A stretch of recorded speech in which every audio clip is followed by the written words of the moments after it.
একবার সুষমা রাত্রের বেলায় বাপের বাড়ি থেকে ফিরছিল। সে সুন্দর কাপড় আর গয়না পরেছিল। সেখানে কাছে রাস্তার পাশে একটা বটগাছ ছিল, যাতে ডাইনি থাকতো।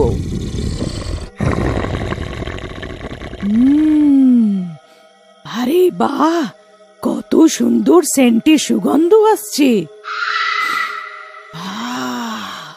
এই সময় কে এসে থাকবে এই রাস্তায়? যে কেউ হোক, চলো একবার গিয়ে দেখা যাক। যদি গন্ধ এত ভালো, তো মানুষ কতই ভালো হবে। কি জানি ভালো খাবার পেয়ে যাব। ডাইনি সেখান থেকে নেমে গাছের কাছে লুকিয়ে পড়ে। সুষমা যেই তার সামনে দিয়ে যায়, ডাইনি সে গন্ধে মোহিত হয়ে যায়।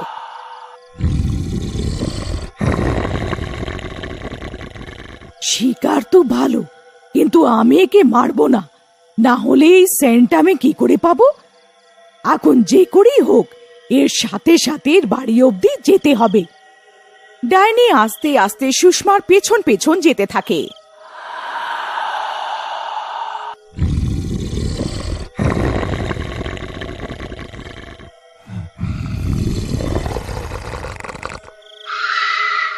আমার এমন কেন মনে হচ্ছে যে আমার কেউ পিছু করছে?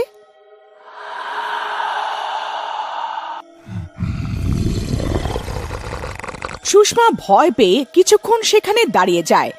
তখন ডাইনিও তার পেছনে দাঁড়িয়ে যায়।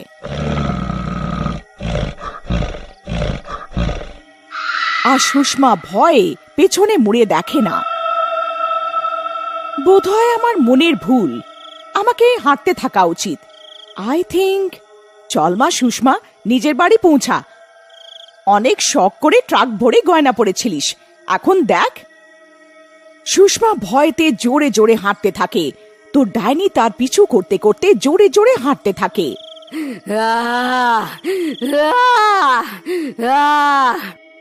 এখন সুষমা জোরে পায়ের আওয়াজ শুনতে পায়।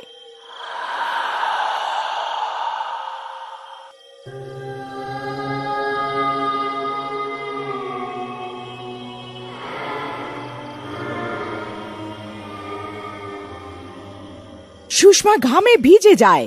সুষমা নিজের শাড়ি ধরে দৌড় লাগায়। আচ্ছা বেটা, আমার থেকে বাঁচার জন্য পালাচ্ছিস না? আমিও এক নম্বরের ডাইনি, দেখি কি করে বাঁচবি। আয় এখানে। আগে আগে সুষমা দৌড়ায় আর পেছনের ডাইনি দৌড়াতে থাকে। তারপর ডাইনি ভাবে যে যদি সুষমা ভয় পেয়ে মরে যায়, তো সে সেই সেন্ট কখনো পাবে না। তখন সে একটা উপায় বার করে। হঠাৎ সে একটা বউয়ের ভেষ ধরে সুষমার আগে এসে যায়।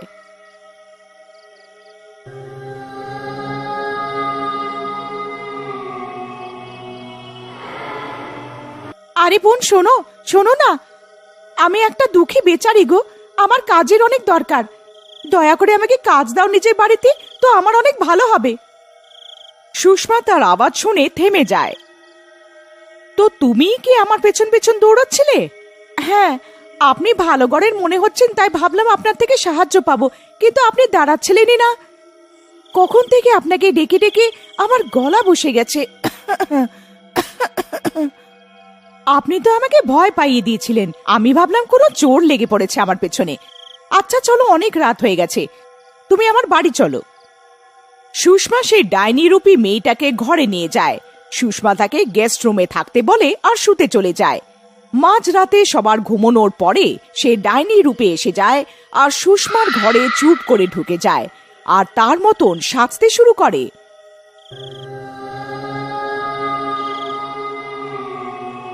কিন্তু সে অনেক খোঁজার পরও পারফিউমটা পায় না। ডাইনি এদিক ওদিক খুঁজে সবার ওঠার আগে নিজের ঘরে চলে যায়। পরের দিন। আরে উঠে পড়লে তুমি, কিন্তু এই ঘোমটা দিয়ে আছো কেন?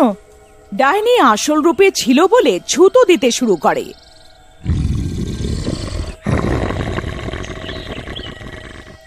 ওই আমাদের ওখানে দিনের বেলা এমনই থাকা হয়, তাই। ঠিক আছে, আচ্ছা আমি তোমার জন্য কিছু কাপড় বার করেছি, এই নাও। আর তৈরি হয়ে রান্নাঘরে চলে এসো, খাবার বানানোর আছে।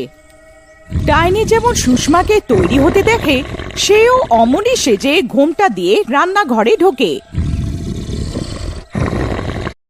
আরে দিদিমণি, তোমার সেন্ট অনেক ভালো, সুগন্ধ অনেক দূর অব্দি যায়। দাদা তো তোমার আশেপাশেই ঘুরতে থাকে নিশ্চয়। আরে চুপ কর, এমন কিছুই না, আমার কাছে অনেক পারফিউম আছে, তুইও নিয়ে নিস। যখন ডাইনি সেন্টটা পায় তখন যেন ওর থেকে ধনী কেউ ছিল না। দুপুরে সুষমা মুখে ফেস প্যাক লাগায় আর সোফাতে বিশ্রাম করতে থাকে। তাকে দেখে ডাইনিও ফেস প্যাক নেয় আর নিজের মুখে লাগিয়ে নেয়। যেই সুষমা মুখ ধুতে উঠে, ডাইনি ঘুমটা দিয়ে দেয়। আরে শোন, 1 কাপ কফি বানিয়ে দে তো আমার জন্যে। কফি খেয়ে মনে হয় লোকে সুন্দর হয়ে যায়। তাই বড় লোকেরা এত কফি খায়, আমিও আজ কফি খেয়ে দেখি তো। ডাইনি কফি বানিয়ে সুষমাকে দেয় আর নিজেও সেম কাপে কফি খেতে বসে যায়। সুষমা যেমন বসে থাকে, ডাইনিও তাকে কপি করতে শুরু করে। প্রত্যেক দিন সে সুষমার মতন তৈরি হতো, যেমন তার হাব ভাব সব সে নকল করত। কিছুদিন এমন ভাবে কেটে যায়। এক রাত্রে, শোন, আমি একটু বাইরে যাচ্ছি, দাদা বাড়ি এলে একটু জল খাবার দিয়ে দিস। ডাইনির কাছে এখন অনেক সময় ছিল, সে এই সুযোগটাই খুঁজছিল। আজ অনেক সময় আছে, কেননা আমি এই সুষমার ঘরে গিয়ে ওর গয়না, কাপড়, মেকআপ আর আমার পছন্দের সেই সেন্টটা নিয়ে নি। ডাইনি তাড়াতাড়ি সুষমার ঘরে ঢুকে সব জিনিস নিজের ঘরে রেখে নেয়। কিছুক্ষণ পরে সুষমার বর এসে যায়। ডাইনি পুরো সুষমার মতন সাজ দিয়ে ঘোমটা দিয়ে রামের সামনে আসে। রাম তাকে চিনতে পারে না।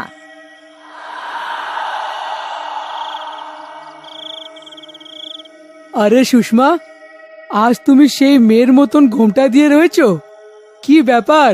তোমার আবার নতুন বউ সাজার ইচ্ছে হয়েছে নাকি?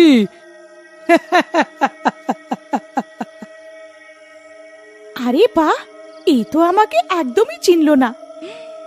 মনে হয় আমার হাব ভাব পুরো সুষমার মতনই হয়ে গেছে। ওগো এমনই, আমার মন করছিল তাই করে নিলাম। আপনার ভালো লাগলো নাকি? ভালো, অনেক ভালো হয়েছে। এখন যাও আর আমার জন্য চা নিয়ে এসো। ডাইনি মনে মনে অনেক খুশি হয় আর জল খাবার নিয়ে আসে। রাম চা খেয়ে ঘরে চলে যায়। যখনই নিজের বরই ওকে চিনতে পারলো না, তো অন্য কেউ কি করে চিনবে? কেননা আমি এই ঘরে সবসময়ের জন্য থেকে যাই আর এই সুষমাকে টাটা বাই বাই করে দিই।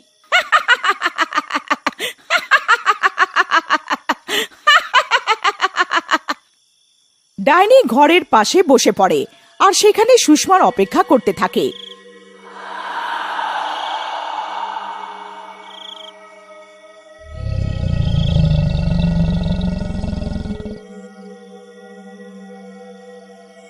কিছুক্ষণ পরে সুষমা সেই রাস্তায় আসে।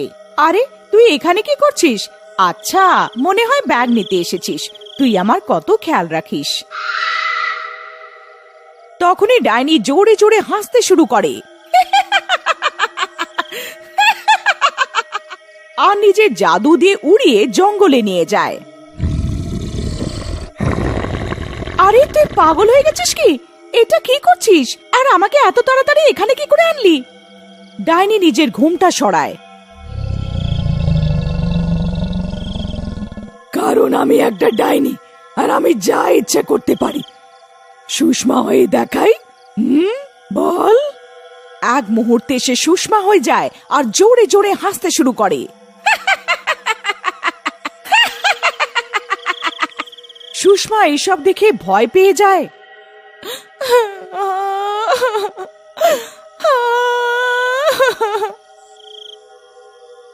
তারপর ডাইনি পরের মুহূর্তেই আবার ডাইনি হয়ে যায়।